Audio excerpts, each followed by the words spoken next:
Sir आपके subject पर भी आते हैं तो अवध ओझा सर हिस्ट्री पढ़ाते हैं और बड़ी खूबसूरती से पढ़ाते हैं। पर सर हिस्ट्री के बारे में जब हम पढ़ रहे थे तो बचपन में एक लाइन बोली जाती थी कि हिस्ट्री ज्योग्राफी बड़ी बेवफा, रात को रटो सुबह को सफा। तो जिस सब्जेक्ट को इतना डिमोनाइज किया हुआ था शुरुआत से, आप मतलब आप क्या सोसाइटी को वापस देना चाहते हो कि नहीं मैं उस हिस्ट्री से प्यार करा कर ही रहूंगा बाकी बच्चों को?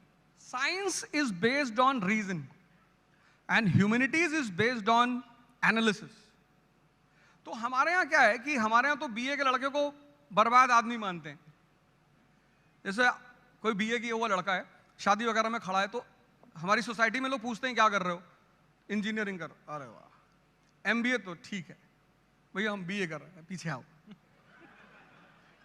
तो वो बीए को मानते हैं कि बर्बाद आदमी। इस कंट्री में ह्यूमैनिटीज को बहुत रेयर इंस्टीट्यूशंस में पढ़ाया जाता है। तो जैसे अभी आपने कहा, हमारी टीचर क्लास में 10th में बोलती थी कि बेटा बस अब हिस्ट्री दोबारा जिंदगी में कभी नहीं आएगी जी। और वो सामने आके खड़ी हो गई। अब जिस कंट्री में लोगों को पता ही नहीं कि उनका नेशन पैदा कैसे हुआ, ये इंडिया कैसे पैदा हुआ, ये नेशन बना कैसे, तो वहां पे हिस्ट्री पढ़ाना एक थोड़ा चैलेंजिंग होता है। तो मैंने फिर आचार्य रजनीश से एक बात सीखी, philosophy to be converted in stories. ये कॉन्सेप्ट मैंने उनसे लिया जी। And then I started converting the history messages in stories. तो कुछ तो लड़के हिस्ट्री पढ़ने आते हैं मुझसे और कुछ स्टोरी सुनने आते हैं, और जो कुछ दोनों नहीं करने आते मैं उनके लिए भी कुछ ना कुछ मसाला रख ही लेता हूँ। कहीं वुमन की बात छेड़ दी, कहीं सेक्स की बात छेड़ दी, तो तुरंत अटेंटिव हो जाते हैं कि अब क्या बोलोगे। तो मैं जानता हूँ कि किसको कहाँ पे जिंदा करना है। तो सर इतना जो प्रेशर है आईएएस की कोचिंग में और आईएएस की पढ़ाई में, तो वहां पर आप ह्यूमर का कितना रोल देखते हो? आपकी जो जिस तरीके की आप पढ़ाते हो जिस तरीके से, उसमें ह्यूमर का बहुत बड़ा योगदान है, एक बहुत बड़ा रोल है। लोग एंजॉय करते हैं और जिनको आईएएस नहीं बनना वो भी तो आपके वीडियोस देख ही रहे हैं। तो ह्यूमर की कितनी इंपॉर्टेंस है? ह्यूमर जैसे चटनी है खाने में, अब आप दाल की तरह ह्यूमर डाल दोगे तो लड़का बड़ा दुखी हो जाएगा। तो आपको ह्यूमर को, जैसे 2.5 घंटे की क्लास होती है तो साइंटिफिकली क्लास 40 मिनट्स 45 मिनट्स, तो 40 मिनट्स के बाद चूंकि हम एक एलिवेटेड लेवल पे होते हैं तो हमें पूरी क्लास दिखाई पड़ती है। कोई आसमान की तरफ देख रहा है, किसी ने सामने वाले को उंगली कर दी, कोई मुस्कुरा रहा है, कोई कुछ कर रहा है, तब मुझे पता होता है कि अब स्ट्राइक करना, अब मिसाइल मारनी है। बस वहीं पे मैं उस चीज को तुरंत डाइवर्ट कर देता हूं।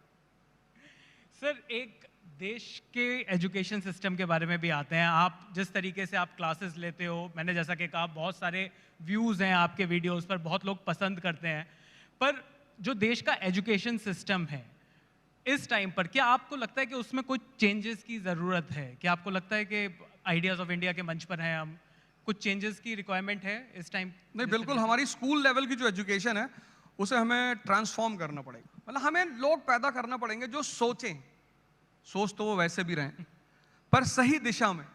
हम उन्हें कनेक्ट करना सिखाएं, जोड़ना सिखाएं, तो और वो एजुकेशन अच्छा रोल प्ले करती है। तो if schools will be good and teachers will be respected, जैसा यूएस में टीचर्स को, मैं अपनी बात नहीं कर रहा हूँ, मैं गवर्नमेंट टीचर्स की बात कर रहा हूँ, तो if teachers will be given due respect by the government and the society, and educational pattern पूरा ऑब्जर्वेशन बेस्ड होना चाहिए।